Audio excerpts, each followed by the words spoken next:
आज एक साथ अपने दोनों बेटे चिराग और दीपक का बड़े धूमधाम से बाजे गाजे के संग ब्याह कर शालिनी देवी फूले नहीं समा रही थी।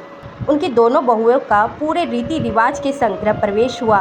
गृह प्रवेश के दिन घर के हर सदस्य ने दोनों बहुओं को अपने पलकों पर बिठा लिया, और बिठाते भी क्यों ना, ये दोनों बहू ही तो है जो अपने पूर्वजों को पानी देने वाली थी, उन्हें तारने वाली थी, घर आंगन में दिया जलाने वाली थी, घर का चिराग देकर वंश को आगे बढ़ाने वाली थी। शालिनी देवी तो एक साथ दो बहू को अपने घर आंगन में पाकर खुशी से झूम उठी थी। शालिनी देवी को शुरू से ही इस बात का गुमान था कि वह दो बेटे की माँ है, उन्हें कभी किसी की कोई ज़रूरत नहीं पड़ेगी, खासकर अपनी जेठानी सविता जी की तो बिल्कुल भी नहीं। असल में सविता जी तो स्वयं बेचारी व दुखियारी की श्रेणी में आती थी, क्योंकि वह दो बेटियां की माँ थी। वैसे भी यह मान्यता जग जाहिर है कि बेटियां पराया धन होती है। भला बेटियां भी कभी अपने माँ बाप या मायके के लिए कुछ कर सकती है?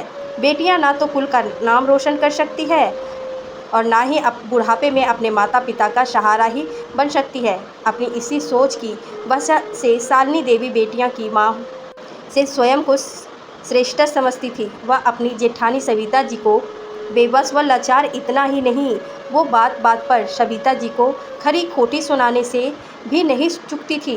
दो दो बेटी जलाने का ताना देना और उन्हें अपमानित करना तो जैसे उन्होंने अपना अधिकार ही समझ लिया था।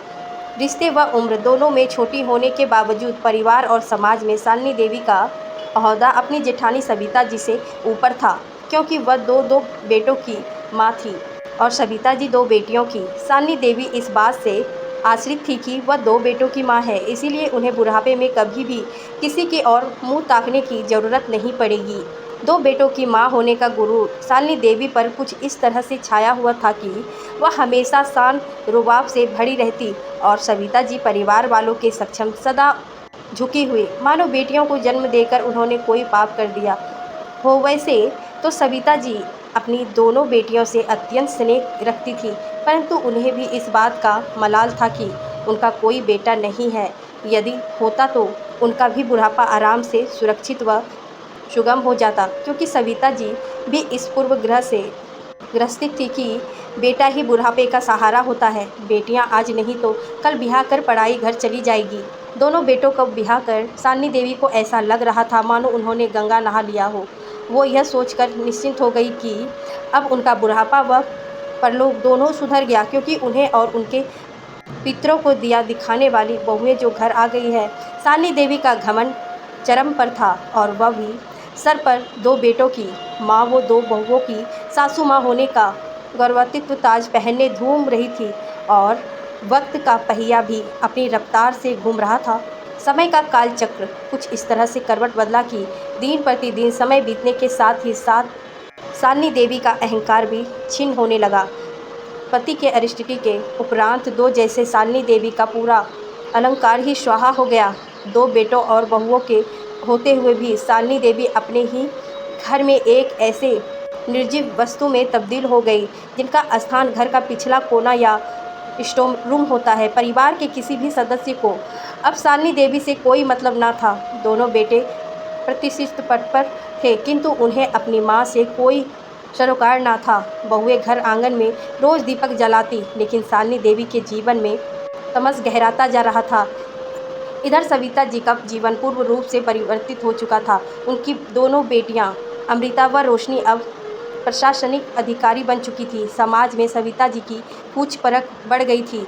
दोनों बेटियां ब्याह कर अवश्य अपने ससुराल चली गई थी, परंतु उन्होंने अपनी माँ और मायके का साथ नहीं छोड़ा था। समय समय पर बराबर दोनों बेटियां अपनी माँ के पास आती और सविता जी के स्वास्थ्य और ज़रूरतों का पूरा ख्याल रखती। अब सविता जी का चेहरा खुशी से दमकने लगा था, आंखों में चमक आ गई थी। अब उन्हें दो बेटियों को जन्म देने व कोई बेटा न होने का शेष मात्र भी अफसोस न था। समय की दशा के संग शालिनी देवी का मन भी सने सने अपने बेटे बहुओं के दुर्व्यवहार से छीना व आहत होने लगा। एक वक्त ऐसा भी आया जब शालिनी देवी की वेदना इतनी बढ़ गई कि उनका हृदय चित्कार उठा। बिगड़ते स्वास्थ्य की वजह से जब उनकी शारीरिक दुर्बलता बढ़ने लगी, तब दोनों बेटे बहुओं ने उन्हें अपने साथ वापस रखने से इनकार कर दिया और उन्हें वृद्धाश्रम पहुंचाने की योजना बनाने लगे। यह जानकर शालिनी देवी के हृदय से आह निकली और वह मन ही मन विलाप करती हुई ईश्वर से बोली, हे ईश्वर, तुमने मुझे 2 बेटे की बजाय 2 बेटियां की माँ क्यों नहीं बनाया। तभी आवाज़ आई, काकी माँ, ओ काकी माँ। विकृत आवाज़ सुनकर शालिनी देवी भावुक हो उठी और बोली, कौन, अमृता, रोशनी? हाँ काकी माँ, हम हैं। अमृता और रोशनी दोनों साथ में बोली। दोनों को अपने सामने खड़ा देख शालिनी देवी की आंखों से आंसूधार बहने लगे, जिसे दोनों बहनों ने पोंछते हुए कहा, काकी माँ, आप चलो यहाँ से। आपको और तिरस्कृत होने की ज़रूरत नहीं है। आप केवल 2 बेटों की नहीं, 2 बेटियाँ की भी माँ हैं। अमृता और रोशनी से संबल सम्मान अपनात्व पाकर शालिनी देवी ने दोनों को गले से लगा लिया और फूट फूट कर रो पड़ते हुए आंसुओं की धार में बेटों की मां होने का अहंकार, अभिमान सब धुल गया।